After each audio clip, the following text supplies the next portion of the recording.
was known to Boeing as the Model 299 when it first flew in July 1935. It took a while for it to be ordered in quantity for the US Army Air Corps, as the Air Arm was then. And only around 150 were in service by the time America joined World War II following the Japanese attack on Pearl Harbor towards the end of 1941. The early operational flying fortresses were used in the Pacific Theatre, but they proved very vulnerable to attack from the rear.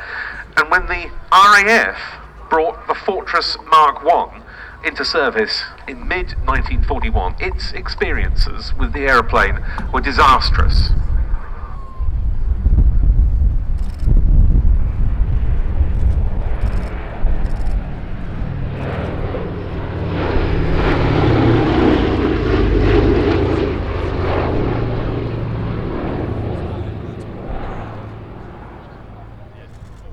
It was partly those experiences that led to Bomber Command abandoning daylight raids. In fact, number 90 Squadron had flown the Fortress in the RAF, and half of all its missions with its fortresses were aborted without bombs being dropped.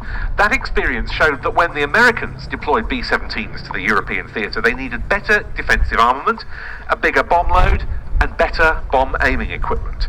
And the B-17s that began to be deployed to England in 1942 had all of those. You can see the bomb doors open here.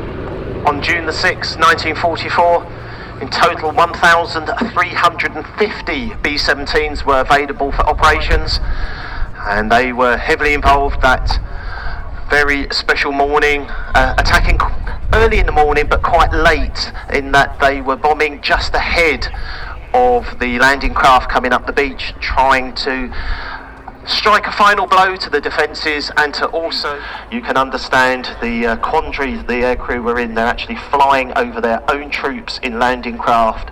If you bombed too early, you were likely to hit your own troops, and unfortunately many of those bombs then fell into the fields beyond the coast.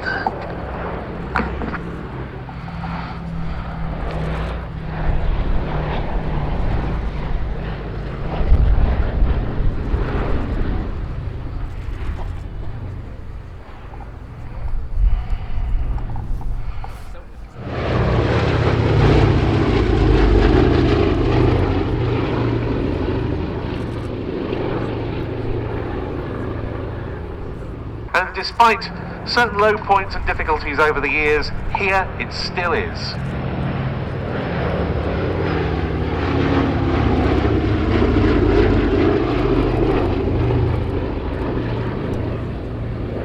To simulate the shot-up condition in which so many B-17s returned from their wartime sorties. Final run for the B-17G Flying Fortress, Sally B.